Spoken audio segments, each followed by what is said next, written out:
Welcome to the Non-Standard Podcast. I'm your host, Manny Lamson, and what you're going to find in these episodes is just how to improve your quality of leadership just 1% at a time. We don't cover very extreme things because you'll find out that leadership is about consistency, doing the basic things great, and understanding people at the utmost ability to help them get to where they need to go. So I always have a guest on my show, and these guests are going to provide you with some of the basics that they lead by, some of the examples throughout their life, their story. And then also we cover my leadership philosophy in there as well that has helped guide me in becoming a leader as well. So again, the intent here is just for you to learn, and I hope you do. And if you do, you know what to do. Just save, share, like, or follow, anything you got to do to continue this journey. I look forward to doing more and more of these episodes. And with that being said, let's get on with today's episode. Welcome back on this episode of the Non-Standard Podcast. I'm your host, Manny Lamson, and I'm joined with Nathan Atkins. And man, it's just a phenomenal episode. So Nathan was in the Army for 10 years in the 101st Airborne Division, and then he eventually got out. And now, again, I'm just going to read this verbatim. He leads sales strategy for major organizations, including AT&T and CenturyLink. He's an entrepreneur. He is in the process of writing his first book, The 12th Habits, which is also based around a leadership system and philosophy that he teaches and preaches and sort of lives off of. And it's great. It's one of the things we focus on is sort of the three frameworks of his book: foundational, fundamental, and force multipliers, and how all those apply into being a leader. So we have a great discussion on how leadership doesn't just apply to the military, but how it applies outside of the military. So I hope you guys enjoyed the episode. Hope you guys get the book too. Those all the books I recommend and get from people are in the show notes on the Amazon. You just click the link and go get it. So enjoy this episode. And again, I say it all the time. If you enjoy it, just save, share, like, and follow. This is the year of the Team Non-Standard Podcast. Let's keep pushing it and helping other people. All right, welcome back, everybody, to another episode of the Non-Standard Podcast. And as we get ready to get rolling, you just heard in the intro, I got Nathan here with me. You heard a little bit of background about him and his journey, but this is the best part of the show, is where we get to learn who the person is that we're going to be learning from. And so if you've listened to the show or you haven't, we always start with what we call the 3 H's: hometown, heroes, and hardships. And the reason we do that is to understand how myself and the person that we're talking to develop our leadership skills, because it's not just something you pull and it just clicks right there. It's usually throughout your life. You've either grown up a certain way or you've been through certain things, and it helps you adapt to how you're going to lead. So with that, Nathan, I'll kick it off to you. Hometown, heroes, and hardship. Yeah, fantastic. My hometown is Chicago, Illinois. I am a native, born and raised. Went to high school at Kenwood Academy. Go Broncos. When we talk about heroes, some of my heroes are military heroes, surprisingly. And I say that because I joined the Army to irritate my mom. You know, college was the direction all my friends went. I went to a pretty good public school. Almost 90-some-odd% of my friends went off to college, and I was like, I don't want to do that. I'm going to join the Army. And my mom was like, great. Our family's been serving for decades, right? We've got generations of, and you know, I realized later, I saved her a lot of money and a lot of aggravation. So she was the winner on top. But one of my heroes is Daniel James, referred to as Chappie James. He was the first 4-star general in the armed services, black gentleman. He was in the Air Force. And just the inspiration of his hard work, his tenacity. As we all know, 1948, there was an executive order that desegregated the military, although the country wasn't desegregated. So sure, there still was the challenges in the Jim Crow eras, but the military made that move first. And I'm always very proud of that, right? Things take time. And they don't happen overnight, but it was, for me, it's great that happened. And so someone like Daniel James could come through, and he was just an incredible leader, a no-nonsense leader, and he was definitely a guy who believed in work ethic, which I think plays a huge part in things. Benjamin Davis Jr. Is another, for me, another black gentleman served in the military. He led the Tuskegee Airmen. He was the colonel at the time for all of that. But he was the first black to graduate West Point.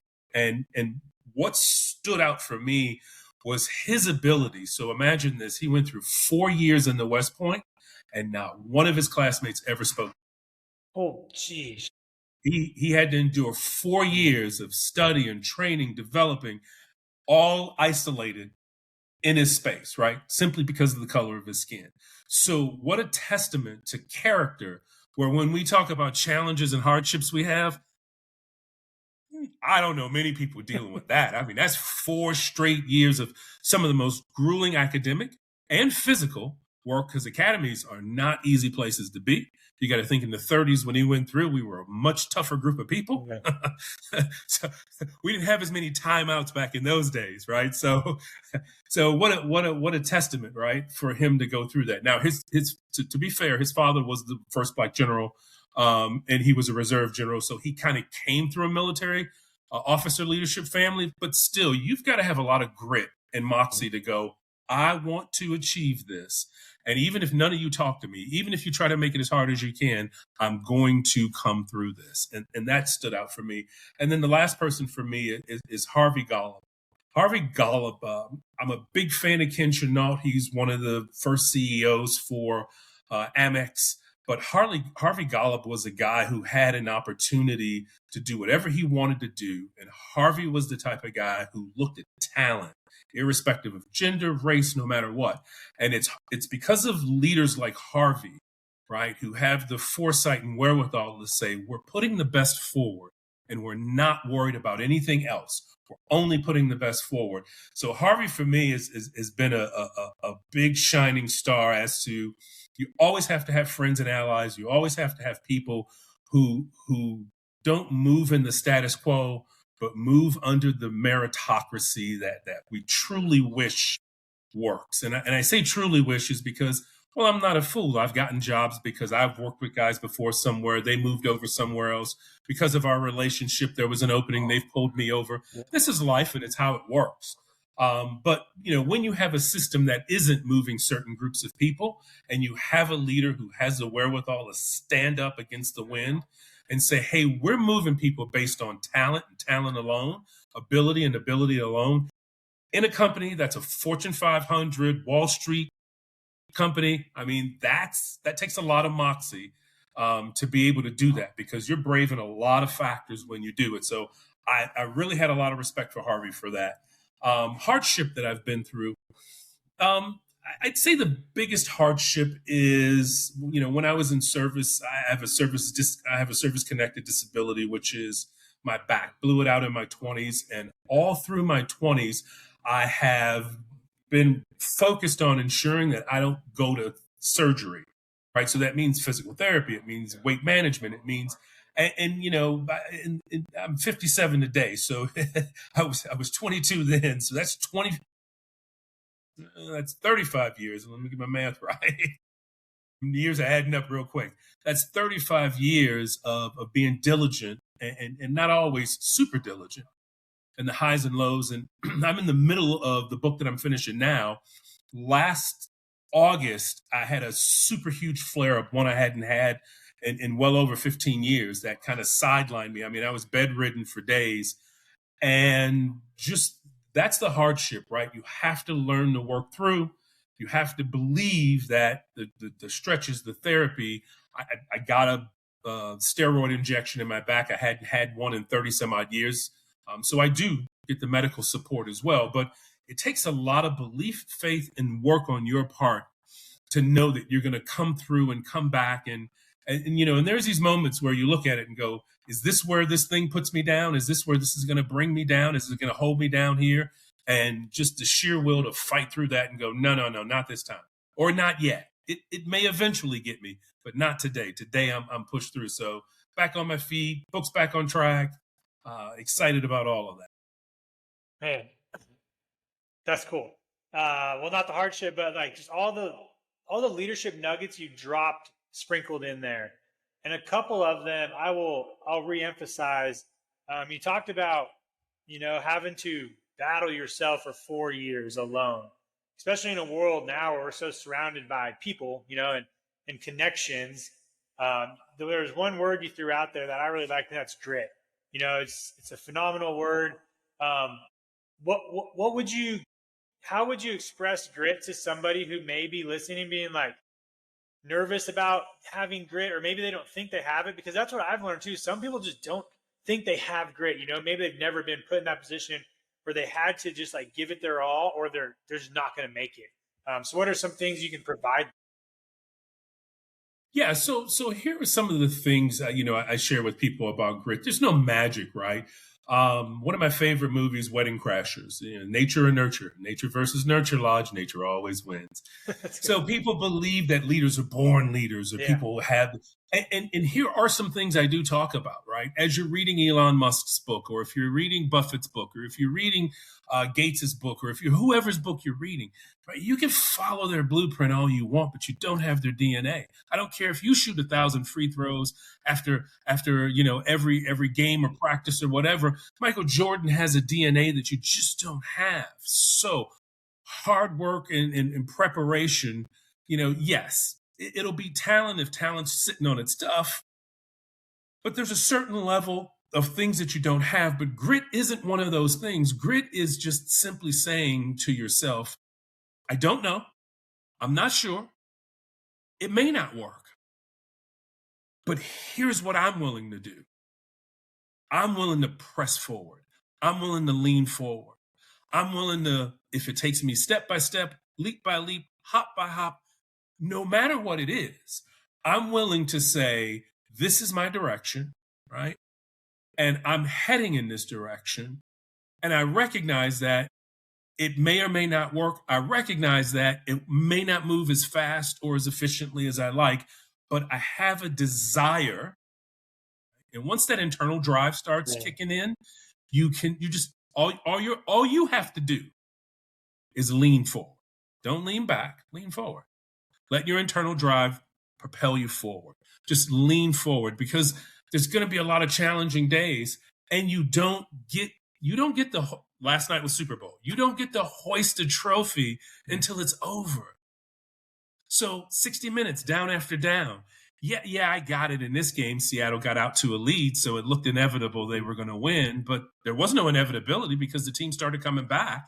And then they kind of got caught in that situation until one play kind of like sealed the deal, that interception, right? But that's the way it works. So to be gritty, you have to understand is you don't get to know if it's going to work one way or the other until the clock runs out, until you get to the end of that project. So just simply recognize you've never been there before. Don't worry about it. Somebody else has never been there before and done it. Get an internal drive that says, this is my desire. And once you connect to your desire, you know that's your desire. All you simply do is lean forward and let the rest work itself through the process. Yeah, just for people to understand, like you said, have the why and the desire, you'll get there. And a lot of people always try to focus on the win, the WHEN, instead of the win of the WIN to where they're going. They get too constrained on, it should only take me, maybe 3 months to lose this much weight, or this many years to make this rank, instead of just going like, dude, here's my end goal. Here's my grit to get there, and then I'll get there. And that's, I think, hard for young people to understand is, hey, you'll get there eventually. Don't always rush yourself to do it. And you hit it pretty good. Even if that just means one small step every day, that's all it takes. Like, a lot of people always ask me when I was going through SEER training, on like, how do I make it through tech school and all that? And I literally was like, dude, all I focused on was getting up each day, making it through the day, and then getting up the next day. Yes. That was all. That's it. Yeah. And then you also talked about the talent first, which is to move people forward, which is very tough to do, where you're picking the best of the best, based off the situation. Now in the military, it's hard. We don't see it as much in the military because we have the promotion. So usually that's who moves forward based off of your scoring and your testing. But there's definitely instances I've seen in a workplace where supervisors have that opportunity to put those people forward who may be lower ranking, but they have the best talent out of the rest who may be a little bit higher ranking. And that's where I think I see some of the toughness in the military decision is, hey, how do I put, maybe A1C or E2 Johnny ahead of E3 or senior airman so-and-so based off of their talent, but this person outranks them or anything like that. So that's what I see over here on my side. Obviously, you've had a lot more experience in the civilian world, so you guys are able to really fine-tune, hey, and then one question I have on that.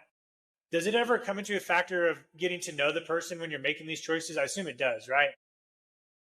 Absolutely. So the 8 years of my time in service, right?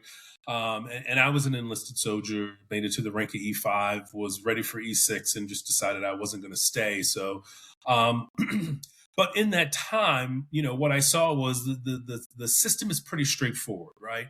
Pay system is straightforward. You're this level, this year, this is your pay. Doesn't matter whether you're motor pools, admin. So there's some good things about a system like that, right? You don't have to worry about, well, Manny, what did they hire you at? Well, how come they Yeah. hired Manny at 20% Yeah. more than me? I've been here 3 years. I've been delivering, and the economy, the time when you got hired, the wages were lower. And no, military is pretty straightforward on that. Same with their promotion system, right? You have to score PT. You have to do this. Back in my day, you had to have the photo when you were trying to go on and your picture got put forward. The only way in which to get moved forward in that scenario would be, let's just say your first sergeant or whoever your leadership was liked you. So they would come to you and say, hey, I want you to be soldier of the month, soldier of the quarter, soldier of this. And they would incentivize you, or they would come to you. And basically what they were telling you is, this is how you're going to get more points, and this is how you're going to get stuff done. So favoritism can happen, but it's really limited. And that's the case. In the civilian world, in the corporate world, though, the truth of the matter is sure there's favoritism, but a lot of confusion comes in. And I'll give you the sales world, for example, because that's a pay-for-play type of world. In a regular position, you're evaluated in the corporate world. If you're lucky, every 6 months, they have annual evaluations. I missed that about the military, and I brought that to corporate world when I came in, where we made it quarterly. Yeah. Every quarter, I wanted to give you a full assessment. I didn't need you trying to figure out 12 months later what I didn't like about what you were doing, right? I wanted to make sure that every quarter you knew what was going on. So when I had operational people, not only did we have one-on-ones at least a couple times a month, but quarterly we'd have goals, objectives, and structures, and then we'd look at the data against those measurements. And so by the time the yearly came, it wasn't a surprise as to why you were getting rated what you were rated, because you knew where you stood throughout the year. Sales works on a different world, right? You get handed a quota. You know how many things you need to sell every month. So you know day by day what your performance needs to be. There's never any surprises for you when you're either achieving or not achieving, because you're measured by the stick daily. That's just the way the world works. Now, a lot of times in that world, people will be like, I was top sales guy. Why am I not being promoted to be the sales manager? I'm the best salesperson. Well, here's something that people don't understand. Great salespeople don't always make the best sales managers. Yeah. Great players don't always make the best coaches. So in the corporate world, you have to really start validating a variety of different things, right? One, yes, you're a great player, but what's the mentality? Are you a great player because you're good at, if I leave you to go drive a task, you'll drive a task? But now I need someone who can motivate, create a culture of guiding others to hit that task. And those two traits don't always line up. So you have to look for that. Now, on the flip side of it, I'm not going to get a guy who could barely produce to be the leader. Yeah. So generally what you'll find a lot of times is people who perform somewhere in about that 75 to 90% range, right? They're a solid performer. They're not the best performers. That's generally who gets slotted into management and then ultimately ascends up the chain, because they know how to sell, but they also usually have some other traits in which they can develop teams. And so that's where you'll see the difference, where, military makes it cut and dry, right? Top performer, next promotion. Yeah. And then they try to develop you. They send you off to PLDC. They send you off to, NCO basics. They send you off to different schools and teach you leadership skills. In the corporate world, we want to move you in day one. We want to see that innate trait right away. Now, we have moved top sellers into management roles because they had both traits. It's rare, though. It's very rare. And to bring back the Jordan example again, we've seen it. Jordan doesn't necessarily make the best coach, right? Mm-hmm. And he and Yep. Steve Kerr were on the team championship teams together. And we see Steve Kerr is a heck of a coach. Yep. He's coached several championships, right? So I think that's where people have to really start to understand, understand your purpose, know who you are. Stop using a measuring stick that doesn't measure you, right? You're using a Jordan measuring stick, but you're not Jordan. Yeah. Right. You need to use the Nathan measuring stick, because that's how you're gonna ascend to the top of your stick, is by understanding your abilities, your capabilities, and how you can do what you do best. That was amazing. I'm over here jotting down notes like crazy, man. That was really good. I love how you brought up feedback, because I just did a clip on feedback today, because in the Air Force, we only feedback 3 times a year. Your initial feedback with your supervisor, midterm, and then your OPB, which is your yearly. And I've learned that's not enough. Like you brought up quarterly, that's usually like a good going in argument. Now, if you have a large group of so for instance, for me as a major, my direct supervisor or raider was my commander. So I know for her or him, it is very hard for them to get to me almost quarterly, because they are very busy. But I've also taken it with myself to either reach out to them personally and schedule like a quick 5 or 10 minute monthly, just like, hey man, I had one commander that was really big on this too. He said, hey Snare, I'm going to give you a road and I'm just going to let you drive in it. My job is to just make sure you don't go in the ditches, so every now and then you come back to me, I'm just going to slap you on the side of the head, to make sure you're going straight. But he doesn't really care what direction I'm going. He's giving me these guidelines. And so that really helped me with a quick feedback session. It didn't take a long time. Every quarter I just pop in on him hey sir, here's what I got going on in my office. What have you seen? And he'll be like, hey Snare, I know this. Don't do this or do this. Work on this. Cool. Vector. I know vector check is a good form too. And so he'll do that. And that's why. And so I've also talked about feedback not coming from down up, but also if you have people below you, you should be getting feedback from them. And if you have peers next to you, that's probably more important. I should be able to go to somebody in my flying squadron and be like, hey, sniper, dude, I led this mission a couple of days ago. How'd I do? Just maybe he was on the 2 ship or something.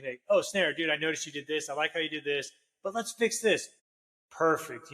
That's simple feedback I can get from my peers. So I have it labeled as 360 feedback is the way I like to say it, where if you don't have time to get feedback from above, that's cool.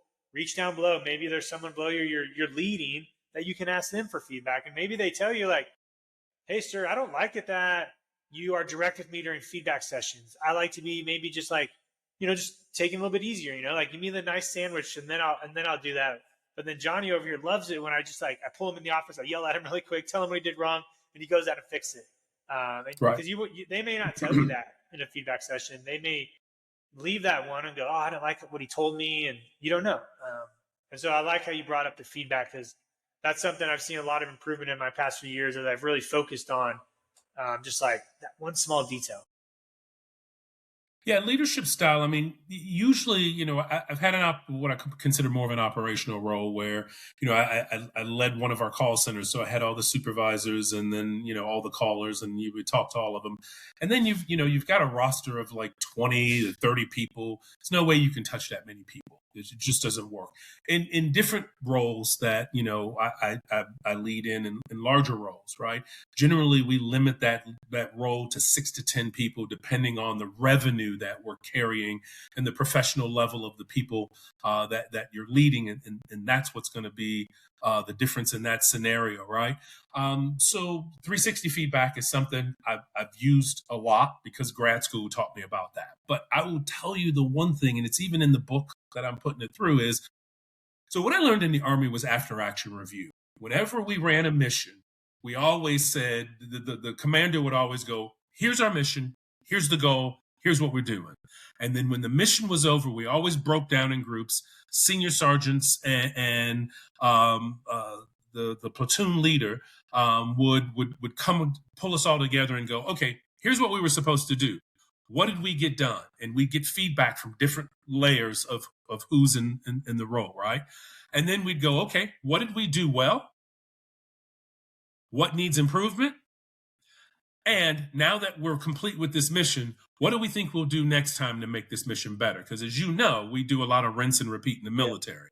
So I told somebody there was a period in my life at the 101st where every day all I did was drink, party, get my gear ready, sit in staging area. Maybe we were going on a mission, maybe we weren't. You don't know, go or no go, right? You sit there. It's a no-go, go clean your gear, right? We jumped off the back of Campbell, done, clean up. Then we go screw off for the day, get ready for the night, rinse and repeat, rinse and repeat, rinse and repeat. But at the end of every one of those, even when it was no live mission was going to happen, we always said, how did it go? How did it happen? What did we do well? What can we fix better? What can we implement?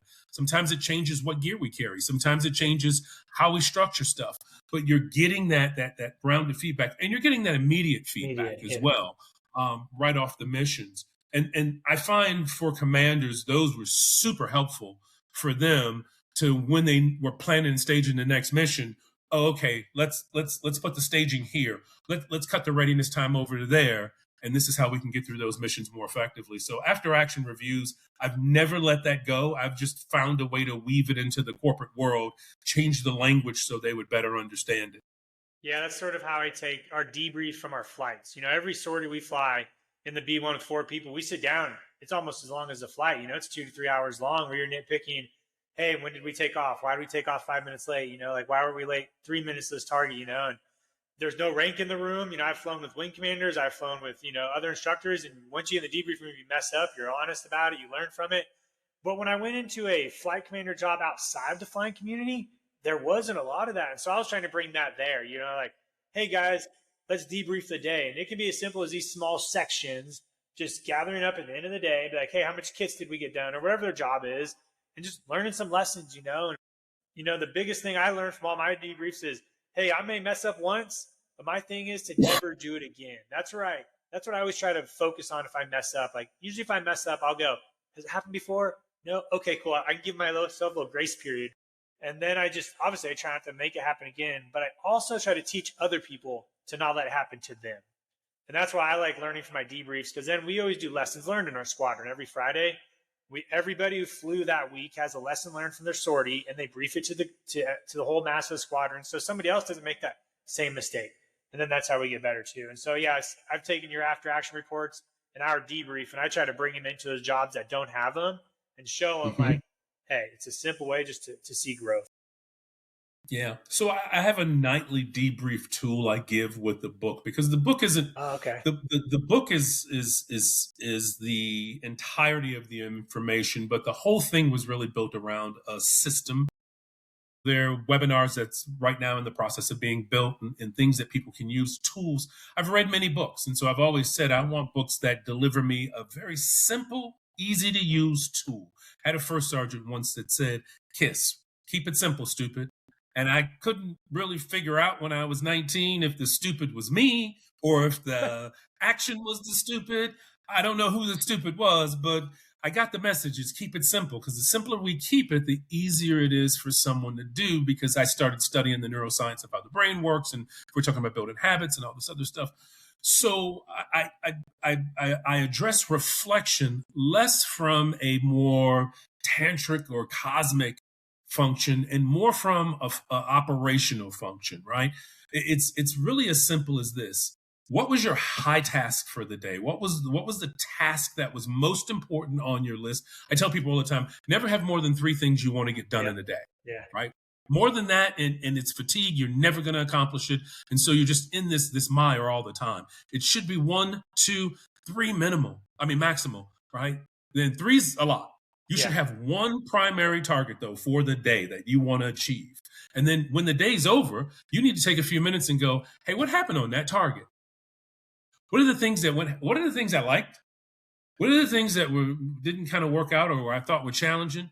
What can I do tomorrow if I face this same scenario, right? And if you do that for, let's just say, 7 straight days, then at the end of those 7 days, look at your responses and see if there's a pattern or if there's a common thread that can help you make a longer-term adjustment. So what I try to do is get them to take incremental steps with incremental information, right?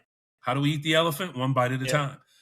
Then take the little bit you've already eaten and then try to digest it and make it for the next round and next round and next round. And, what you were talking about a minute ago, taking some of these tools that in some spaces you work in, this is how we operate. And then you move to a new space and they go, what? We don't do that. That doesn't fit for us. That's for you guys over there. And it's like, no, it fits universally. You're listening to our terminology. Tell you what we're going to do. We're going to create terminology here for our group. That's terminology that we speak, we understand our language, but we're still going to use the same underlying tool. We're just going to dress that tool up for our space and what we need. Nice. So this book that you're developing, or the program and all that, did that start sort of when you were in the military, or as you got out and you were sort of seeing the civilian side, you're like, hey, how can I better, improve where I'm at? How did that start? So last year, this time, we're just now getting into February. We were running a franchise business called the IV Vitamin Drip Bar.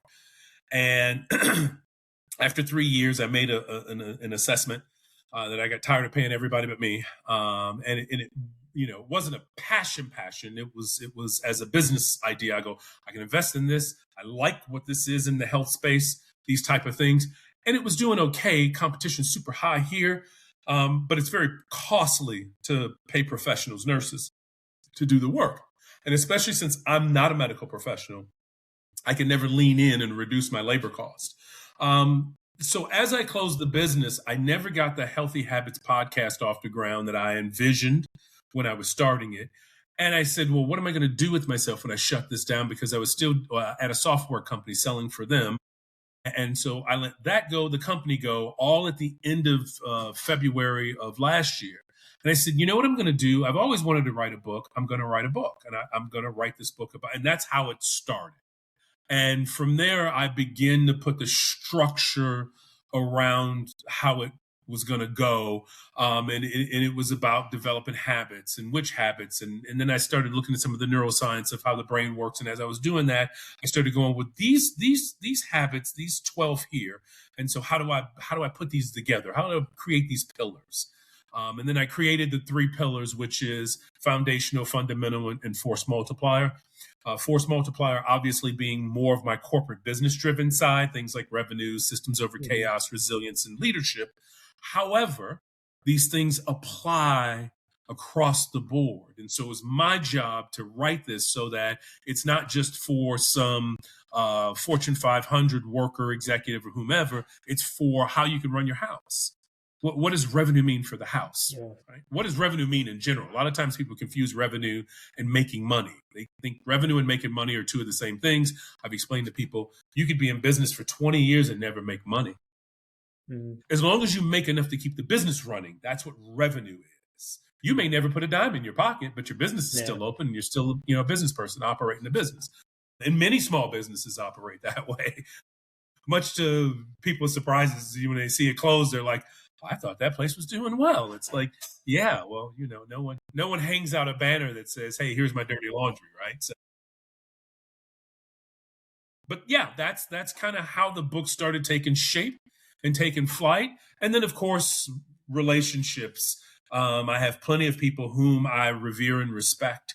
And I said, hey, here's my manuscript, look it over. And one of my buddies was like, yeah, great textbook. And I was like, I'm not writing a textbook. And he was like, you might as well be, because I don't see any personal stories.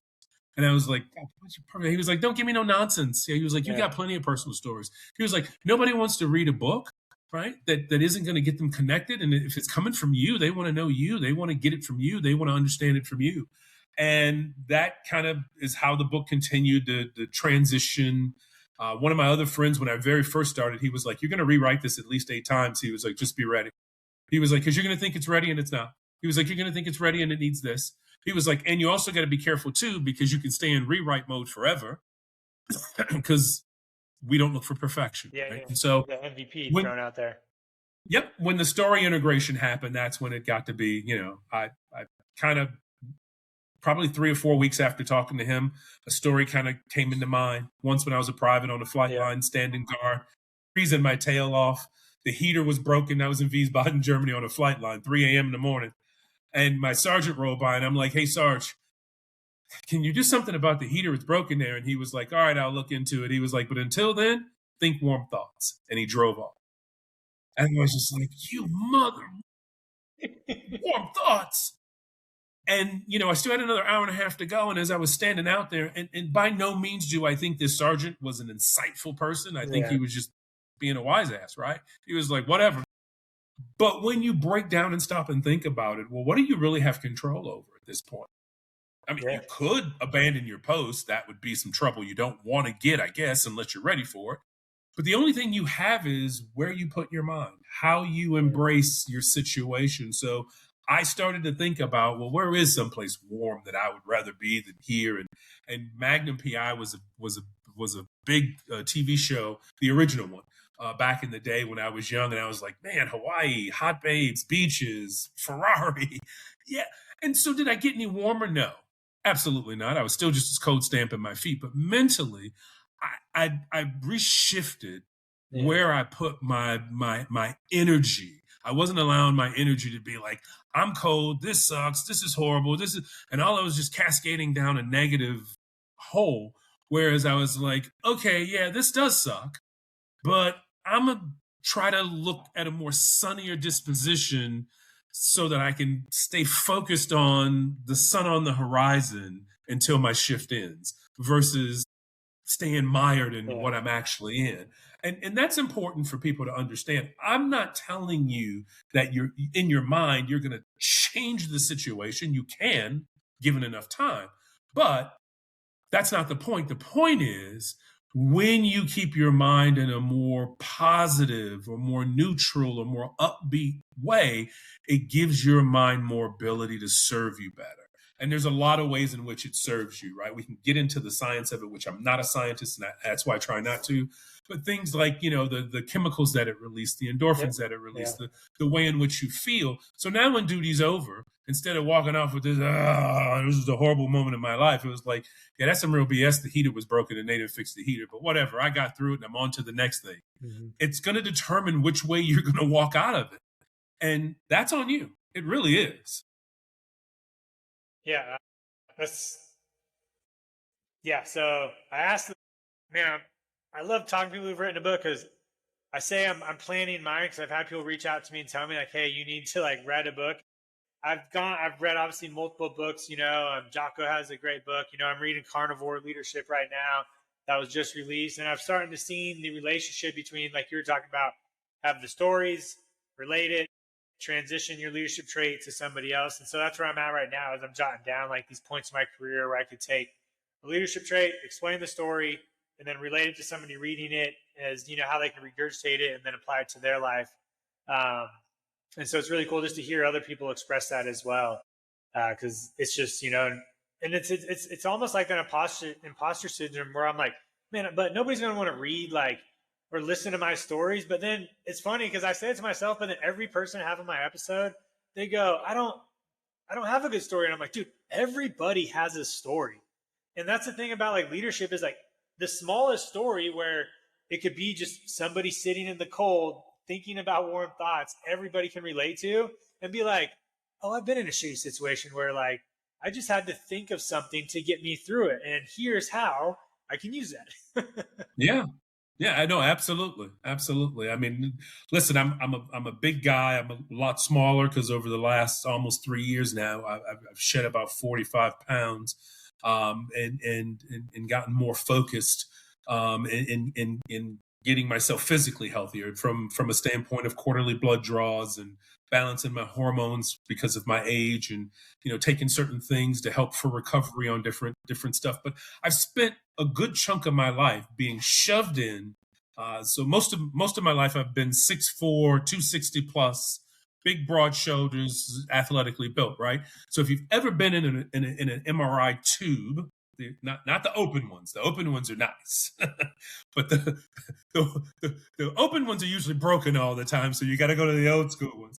I literally would have to put my arms over my head for me to fit in because my shoulders are too wide for them to be there. I'd have to extend out, and then they put me in feet first. And it's tough to be in tight spaces. It's tough to be big in a tight space. And then you're in there and it's clang, clang, clang, noing. if you don't figure out a way to center yourself, calm yourself, bring yourself into a space of the situation didn't stop or change. I mean, you could always say, hey, I can't take it, pull me out. Or they can sedate you and put you in. I mean, if you absolutely need that, sure, get it. But my point is you're right. We've all been in situations, and we can think about a myriad of them that it's like, yeah, these aren't really the best comfortable situations, but I didn't allow it mentally to pull me down. I mentally stood up over it and said, this is a moment. Now get through this moment. And I'll figure out a way to let my mind do whatever I need to do to help me through the moment. Yeah, the mind is a powerful tool. I realized that when, I lost 45 pounds as well, just going through like a little journey I had where, I did 75 hard, and it sort of kicked me into this phase of living a healthier lifestyle and challenging myself. And obviously for most people, I do like a fitness thing or a challenge. Endurance is always like the next level, right, of running. So I can easily relate the mind to just running, and a lot of runners out there can understand, like, yeah, man, when you're running for a long time or biking or whatever, like that mind it'll try to get you to stop literally every 5 seconds if it could. Like my body does that. Like I start running, and usually it's my right groin that kicks off, like certain miles in. And as soon as I tell my body, like, hey, dude, I'm doing a little more today, it's like, okay, cool. And then like a little bit later, it's like, hey, dude, I'm going to throw in that ankle on you. Okay, keep going. Oh, dang, he's still going, and it's crazy. It is, and you even mentioned it, and the mind is also beneficial to believing. Like I wrote down, believe it is the process. You have to believe in the process, and then you get the results. You talked a lot about habits and how the mind works, and that's why I've come to learn, like, hey, sometimes you got to think about doing something, because that's going to get you moving in the right direction. You think it, you see it, you do it, and then you just start moving forward. But you mentioned habits earlier. I know habits are very psychological and really deep, but if there were any moments in the military or later on, how can you explain to somebody how to start with building habits? Because habits is a really daunting word for people. They always think they need to throw in, like, you said 3 tasks. They think they have to change like their whole life. But what are some simple steps people can do to just like improve that? So here's the good news, right? Again, not a scientist, but I wanted to understand the science. And so neuroscience, I didn't even realize how simple this is. First, habits are, when you think about a computer, since we mostly use them, whether it's our phones or whether it's desktops, an operating system happens in the background. So we're pulling all these apps, like you and I are on an app right now, and it's doing what it's doing. Or we'll go get on LinkedIn, or we'll go get into our email. And those are all apps. And so we're moving those, and we see those. What's happening behind all of that is the operating system that's allowing you to pull it up and do that stuff. Habits are about 45 to 50% of your person. So it's your operating system that's happening in the background. We think habits are this mythical thing, this magical thing, like, oh, I was either born this way, or this is what it is, or the challenges, all this. Here's how it really works. So I think it was MIT that developed the habit loop theory. Might be Stanford. I got it quoted in the book. But the habit loop simply works like this. There's a cue, there's a routine, and there's a reward. The cue is real simple. And I use food all the time because every person eats. And usually most people want to, it would get to a certain point in their life, and I want to eat healthier. I want to do better. I should have more salads. So here's what happens. You get hungry. That's your cue. Your brain's like, man, I'm hungry. It's time to eat. Because plenty of times we get to working on a project and we don't think about being hungry. And we're like, oh, shoot, it's been 6 hours. I haven't eaten. But once that cue kicks in, right, the routine is, well, go get food. Now, I'm at home, so I'll go to the pantry. The reward is going to be satiation. Yeah. I put the food in my mouth. It goes in my belly. I'm no longer hungry. Great. Now, if I want to eat better, though, here's the thing. Did I set myself up for success or failure? Is my pantry filled with M&Ms, potato chips, cookies, cakes, or is it filled with healthier treats that's going to help me live this goal I want to live, right? Because if it is, so let me get back to this. That's it. That's the routine. The routine is I go to the pantry. How I set that pantry up is going to determine my outcome for the habit I want to build. So all you have to change is the routine. So start thinking about cues in other aspects of your life and start thinking about what you do next. And if that's not the habit you want to have and you want it to be different, change the routine. So if I wake up in the morning and I immediately grab my phone and start scrolling as to what did they say about the Super Bowl halftime last night?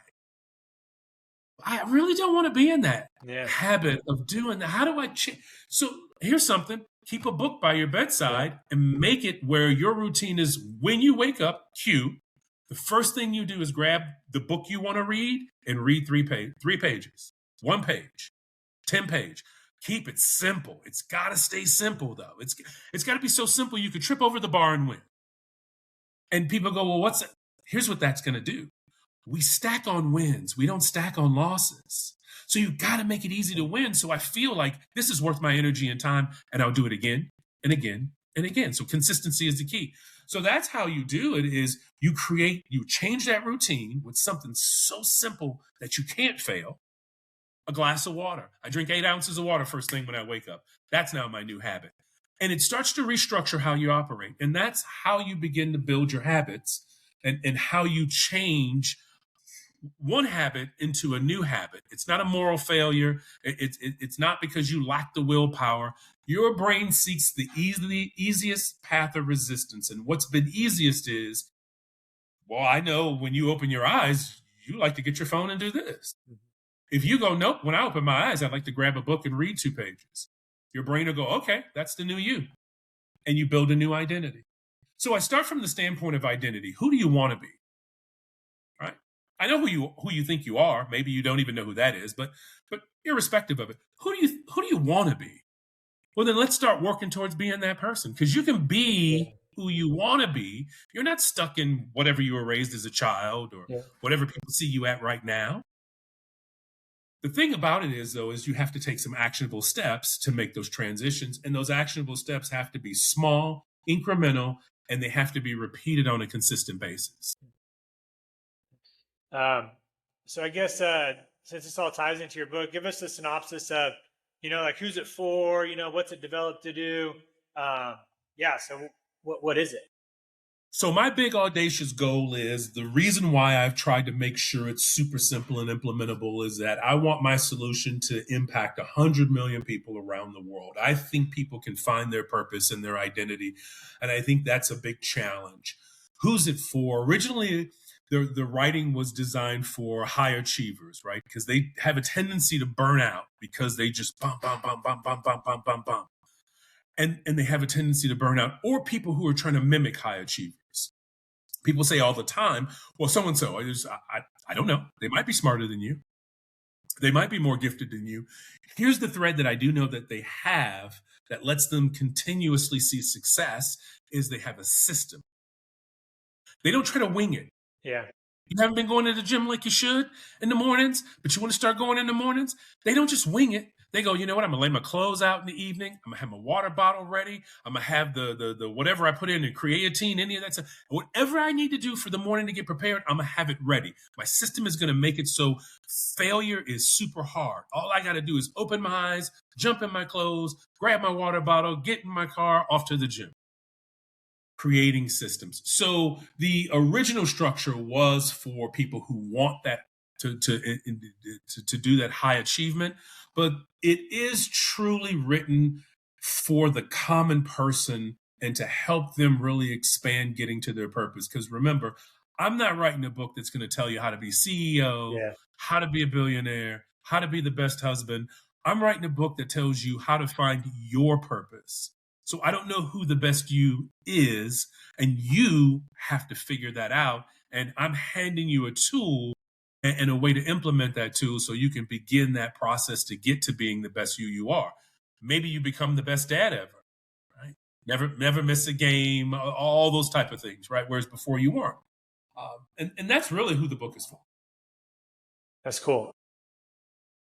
Yeah, I wrote down, failure is going to be hard. I like the way you phrase that because a lot of people always think you have to fail to succeed, but the way you're setting it up is I need to put the best tools in place to where I'm setting myself up where failure is literally hard to do because I've taken the time to make those small adjustments to where, it's the road is right there. Yeah, I like that. Yeah, well, when you think about it, a guy goes, I can't do, I can't do 50 push-ups, right? So, well, how many can you do? Well, I'm doing 20. Okay, well, let's do 21, right? And next day, try to do 22. And, maybe the next day, try to do 23. And maybe it might take you a week to get to 25. But stop trying to jump from 20 to 50 and start trying to jump from 20 to 21, 21 to 22. 22 to 24, right? Keep it small so it can be incremental so you can win, because let's just say you push through one more. Well, damn, I can do 21. Next day you'll do 21 again, right? Next day you'll do 21 again. Now your confidence is building. Obviously your muscles and your strength is building, right? And 22, 20, and eventually you get the 50. This notion that we have to get from where we are to the end game is really, in my opinion, what's damning, what's damaging us and keeping us from getting the successes and achievements we need, is because we keep trying to go from 0 to 100, and we love it in sports cars. Don't get me wrong. I want my Porsche to go 0 to 100, 4.3 seconds. Yeah, all right. But your life doesn't necessarily run that way, and you want sustainability too. So even if you did get from here to there that quickly, can you sustain it? Can you maintain it? I mean, I talk about senior level executives who I've coached before, right? One of the biggest things of understanding is, great, you've gotten this promotion. You're senior VP, executive VP, chief operating officer. You haven't arrived. You're at the starting point now, my friend. The race just begins. Now, how do you become a consistent COO? How do you become an effective COO? Getting there isn't the end point, it's the beginning. Yeah, two things I'll hit right there that you talked about is time is the death to all goals, and in the military, we're structured to achieve these so quick, but I've learned over, starting, I say 35 with like when I changed and when I started to focus on like life, I'm looking at like 3 years and 5 years for goals, 7 years, where in the past, I would have been looking like 2 months, 6 months. Anything over a year, I've been like, nope, that's going to take too long. Now, when I think of a goal within it that's at about a year length, I'm like, that's actually pretty short. That's like a sprint for me, is like thinking at a year now.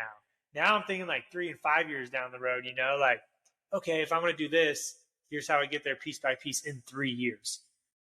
One of the phrases I like is, your network is your net worth, and it is so important for people who, especially because you never know where you're going to be going through your career. And so early in my military career, I always thought like network was cheating. People were like, oh, I know this person. You're like, what? No, like, just do you, like, if you take care of yourself, you'll go on. And as I've developed, and it helps so much in the military when you're trying to solve a problem. And I can easily just go, oh, I know Airman so-and-so that works in the transpo. If we need a bus for this event, like, let me go ask them. Or I went on a workout and ran 5 miles with this guy who's in the maintenance fab shop, and we need a part for the B1. Let me just go ask him what's up, And when I heard that the network is your net worth, it was on another podcast I did. I was just like, that's good, because it really takes like the benefit from network instead of that negative stigma that it has of like people just trying to get to know people. But, like, that's sort of life, No, that's absolutely. We got to go. I approach it in a different way. I talk about it from an environment standpoint. I talk about how environment is super important. I remember as a teen growing up in Chicago, I grew up right on the lakefront. Very nice area, and literally 5 miles just west of where I lived was the major project housing, and everything around it was just 16-story building after 16-story building for a mile, nothing but concrete, very little grass. They saw a bunch of shuttered warehouse buildings. There were no grocery stores. So imagine growing up in a space like that. And having hope and inspiration, it's difficult. So that's an extreme. Let's take it to a simple place, though. You got a goal and a desire and a dream, and you're around a bunch of people who every time you talk about your goal, desires, and dreams, they're like, you can't do that. No, find yourself a group of people who, it's nice to find people who help you. Yes, that's not always the case. But what you need is an environment where people are like, that sounds cool. I think you'll do very well at it, right? And that alone starts to change your trajectory, because now, instead of people constantly, feeding your doubts, because you've got your own, right? They're helping you push those monsters farther in the closet by saying, absolutely you can. Sure. Now, is it even better to get a stronger environment that goes, Yeah. hey, I know some people who ... Let me connect you to them, and maybe they can help you get your draft together. Maybe they can help you, show you how structure your business. Hey, get you a mentor. It's always great if you can get those pluses, but you definitely want an environment that's at a minimum neutral, right? Because negative environments are so difficult. It's almost like you're carrying them with you as you're trying to get across the finish line. And for what? Yeah. Right. And they love it when you get across the finish line, right? Because they were all like, oh, who do you think you are, Manny? You'll never be able to get that done. Manny, I knew you could do it, bro, all along. I knew. That's why, I was pushing you. I was pushing you. It's like, no, you weren't pushing me. You didn't believe in me, but that's okay. I did it anyway, right? And I stayed friends with you anyway. And I'm not saying you should kill good friendships. You should just be, time management is one of the things I talk about. And I don't talk about scheduling your calendar. AI can do that very easily for you. I talk about, you need to learn where your energy goes. And there are 4 basic blocks in that. And once you figure out where your energy should be, then you build your calendar around that. How many times are you going into a meeting where you didn't need to be in that meeting and you could have delegated it? Or you did something that you could have delegated off to somebody else, but you're one of these got to oversee everything type of people. You have to make those transitions. So you're right. Your network will determine your net worth, because if you want to do something that's going to transact, you got to be around transactors. And if you're not around transactors, well, then you've got to do it all by yourself. Nothing ever happens in a vacuum. If you've ever noticed big organizations, big things, very rarely are there single people who do it. Even when you look at Buffett, many years later, we heard about Charlie Munger. Mm-hmm. Oh, he's always had a partner the whole time, right? There's usually an association of people. We talk about Steve Jobs all the time, but we know who Wozniak is. That was his original co-partner in the founding, right? It's rare you're going to find one person that can figure it all out and get it all done. It's not the way it works. But it's the culture that we have, especially here in America, all about individualism, all about your ability. And yeah, you do have to work hard, right? But if hard work was the sole answer, well, then the graveyard wouldn't be filled with so many people who worked hard their whole life and never really accomplished much out of it, right? It's one piece of the puzzle, and it's not as big of a piece as people want to make it out to be. Whew, man, that was a lot. Damn, we're at 55 minutes. Shoot, that was phenomenal. What I'm gathering from what you're writing about, I love, because it's literally like it's taking everything I've read and like condensing it into one, like literally everything you're saying. Like, I read that in that book. I read that in that book. Oh man. And it sounds like all these little pieces of the puzzle are right here. And I can just like look at them, take them, and then put them into place. well, that is the ultimate goal though, right? Because I've read a lot of books. I tell people all the time, I haven't built or created anything new. I'm just figuring out a better way to tell the story and a better way to give tools that make it easier to implement it, instead of what I've done for many years. Oh man, this is great. Oh, these are great ideas. Oh, I'm gonna implement that. Jot down maybe 1 or 2, and then the book gets put on a shelf, and there's no execution is everything. So if you're not going to execute afterwards, yeah, sure, it's great information, and great information is great information. But if it's not going to be put into action, what is it really going to do for you? So that's really the culmination of what I'm trying to do, is say, all of this stuff I've been exposed to, how do I put it in an easily digestible manner? Even for the folks who were exposed to it like me a lot, I've had a lot of folks go, hey, we're learning about that. And then I talk to them about how I've broken it down to easy. They're like, and when I first learned it from them, I never thought about it. And I was talking to a guy who was the executive director for a large not-for-profit. He was at this leadership training symposium. I'm like, I miss those because I speak that language, but the world doesn't speak that language. And so the goal is to go, it's just as valuable down here being a housewife or down here being a student as it is up there. It's just the language is different. How do we change the language? And then also, how do we make it incremental and teach people that I have a saying that, the tortoise always wins, right? We've seen the story. We love the hair, but fast bursts and flamboyancy and all that stuff usually burns out. It's that slow, boring, methodical thing. And then we look up and go, how did he get across the line first? Yeah. Like there was no indication he was going to make it at all, but here he is crossing the line, getting it done. University of Indiana just won the championship. Hasn't been a football powerhouse in years. Now filled with a bunch of Power 5 stars and all this other stuff. Grit, determination, focus, intensity, but little by little, win by win. And wasn't talking about championship. We were talking about how do we win this game? Because if we win that game, then we win the next game and we stack win upon win upon win and we get to something bigger. But trying to get from the start point to the biggest thing without realizing that there's a process in the middle and it's not as daunting as you think. Because this is how they got there. Little by little by little by little by little. There's someone who came out on social media the other day and is starting to push this information about most businesses take 10 years to get to these levels that you see.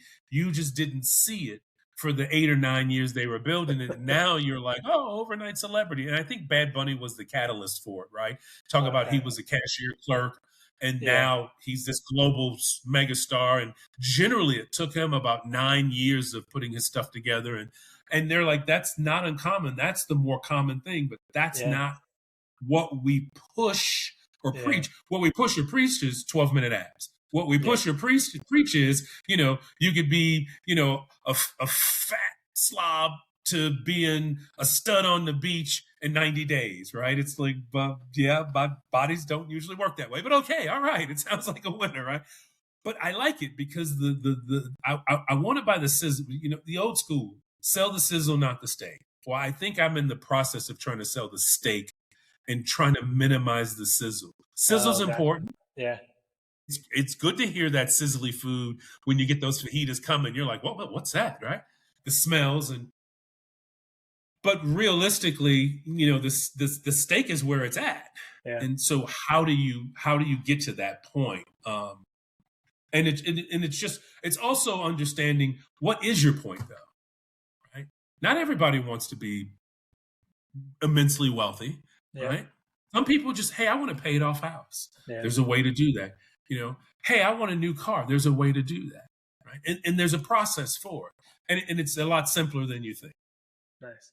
Yeah. One note I'll throw in there at the end that really caught my attention is I like to tell people consistency is boring, man. Like people always ask me, like, hey, how did you go from this to this? And just like what you said, that 10-year mark. Like for me, it was about 4 years into my journey where people were really like, oh, dang, man, like. You're crushing it. I'm like, no, I'm not crushing it. I've been slowly doing this for 4 years, y'all. Right. And you're just now seeing it. So and that's why I tell a lot of people, man, I'm like, dude, consistency is boring. It's not flashy. Yeah. It's those small things that you look at Indiana, they probably did a lot of boring things to get to where they were. And everybody just saw them win the championship. And now they're like, how'd you do it? This coach, I bet you this coach is mad to be like, we just started young. We built a program. We took it day by day. He's like, you guys, it's nothing new. No, it absolutely is. And sure, do you have, we're not trying to downplay you don't have to have talent. Sure, you have to have talent, absolutely. Right? A lot of times we don't know what our talents are either. So understanding ourselves better, right, helps us do that. And like I said, I have it broken down into categories. Foundational is your inner person, is who you are inner. It's acceptance. It's knowing what you control and what you don't. Put your energy in things you control. Stop worrying about things you don't. You can't change the weather. You can't change opinions of other people. You can't change the market outcome. You can't, what are the things that you control? Reflection, right? How do you look at the work you do on a consistent basis? So you're looking back and going, oh, you know what? This is some stuff that's been really good.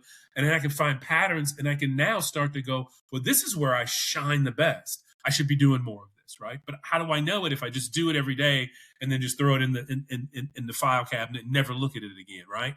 And again, I don't want you to go look back through 20 years of your life. I want you to look day to day, right? And then at the end of 7 days, do an evaluation, right? At the end of 21 days, keep it simple, keep it easy, but then you can implement these type of things and make these changes. Gratitude. At some point in time, what you got, you wished for, you worked for, you have it. And now you're like, I need the next. You can always want more. But if all you do is want more and never appreciate what you've accomplished, it becomes very empty and hollow. And then, of course, I move into service, right? Serving is immensely important. Now, I happen to be a Rotarian. I happen to be parts of other organizations. You don't have to do all of that. Service could be as simple as sending a positive text to someone who needs it. So you send your kid a positive text every day to keep them on the right path, or you're complimentary to the bartender who took care of you. You mentor someone who is local to you. It doesn't always mean you have to write checks. It doesn't always mean you have to sit on boards. I mean, serving serves you way more than it ever serves them. And then fundamentals are real simple, right? Health. The reason I get into health is, let's think about it. You and I both know there's a ton of guys who take care of their cars way better than they take care of their body. And here's the deal. They'll own many cars in their lifetime. They'll only get one body. So it's odd that you would spend all that energy on the thing you can replace and less energy on the thing you can't. Right. Mm-hmm. So, and you need this. How are you going to get up every day and get done what you want to get done if you don't keep this healthy? Right. How many times have we seen guys build $1 million companies and they're overweight and they got heart issues and some of them, unfortunately, get into a situation to where now they got the money, but they can't enjoy it. Because I had a friend who said, we've been saving, I'm ready to retire. And now my wife's so sick and we're doing with these things. And we never went on the vacations because we were planning. And he was like, I so regret it because we should have implemented some of them because now she can't walk as far. She can't do some of these things we want to do. And so health is key there. Discipline is the next step. It's habit 6. And I have discipline around consistency. Okay. It's the boring. Yeah. It's the boring.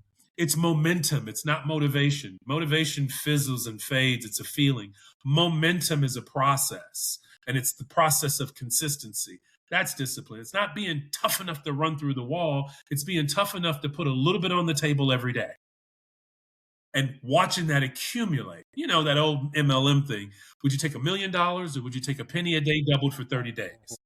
And we always go, give me $1 million, a penny. What am I doing with that? And then we find out 30 days of doubling the penny comes out to like 5 million and some change. And we're like, what?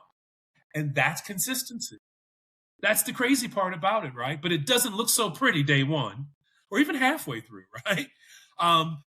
Then we move into things like time management. Again, I addressed that earlier, right? What should be in your time structure? Understanding that part of it. And then I go to continuous learning. If you're not ready to keep knowledgeable just about life in general, just if you're not curious, right, your journey ends too soon. And then the last is always revenue, which is what it is. Systems, which is highly important, even more so from a business, but from life. And I call it systems over chaos. A lot of times we have a very chaotic life and no structure and system to it. And then resiliency. Resilience is a thing where, you have to understand, stop worrying about the failures and start focusing on the lessons. Every failure comes with a lesson. Yeah. Stop worrying about what you didn't get right and start figuring out what you can learn from that moment and then take to the next moment and maybe get a better outcome out of, right?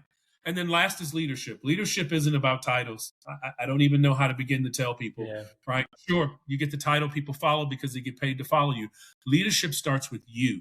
You have to lead by example. You have to lead through creating a culture. People have to believe in you. We know plenty of people who don't carry the title that we follow all the time at our office, at our church, at wherever we go, because we know when they say they'll show up, they show up. When they say, let's do this, they do it and they're with you. And you're like, I can trust and believe in them. And that's how leadership should run. Then the book closes out into, how to build legacy. How does it go on? Legacy isn't just about wealth and putting your name on hospital buildings. Legacy is about how will you be remembered when it's all over and done with? And you don't have to have your name on a hospital building to be remembered. How many names do we see on buildings and we're like, who is that? Right. So they're not really remembered. They just paid to put their name up there. That's not really a legacy, right? Now, if we go study them, we go, oh, how interesting. But the truth of the matter is you're trying to build a legacy. And I would say for me, it all starts, I now have grandchildren. It all starts with how will my grandchildren remember? One of the main reasons why I shifted my health journey to get healthier, because I want to make sure I'm in great shape to play with them as they grow up. Man, that's cool. What's the name of the book? So like, as we wrap up here, we can leave right at this so everybody remembers and what to look for. Certainly. It's called 12 Habits, 12th Habits. And my website's being built right now for it, called 12-habits.com.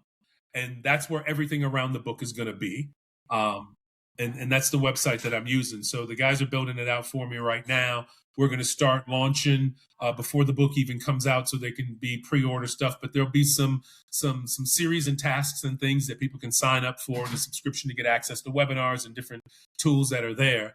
Because this is more about the tools, in my opinion, than it is about the book. The book helps you understand the language of what the tools are teaching you. Things like return on energy, things like maximum value habit, right? A lot of these type of things are, OS operating systems. What's your operating system? How do you operate, and understanding those type of things? I appreciate you taking, an hour and 9 minutes. It goes by quick, man. And I was loving it, man. I was jotting down notes and just like, oh man, it's cool. It's cool. But are there any last parting shots you have for everybody out there, or what do you got? So, my biggest thing is always real simple, right? If you want to be a leader, set the standard before you speak. Know what it is that you want people to follow before you begin to speak. Don't think because you're the boss, you're the leader, right? And own the outcomes. You should always own the outcomes, even when they're not yours to own. I like to say, as a leader, I own the mistakes. My team owns the rewards. If we succeed, it's them. If we miss, it's me. I must have given the wrong direction and information, and I got to figure out how to get it better for you. Ask questions that create clarity. If you want to lead well, make sure you're asking questions. You want to ask stuff like, what does success look like for us in this project, right? You've got your people trying to build stuff, and it's like, okay, great, but what does success look like? And if they can't answer that, then they've been spending all this time as a team working on a project and they don't know what the success should look like. What's getting in the way, those type of things, right? That's the type of stuff. And lastly, I'll say culture is a word that gets thrown around a lot. But I say, as a leader, you should always try to build culture in the small moments. It's easy when you're standing in the championship circle and the confetti's falling. But that's not where culture is built.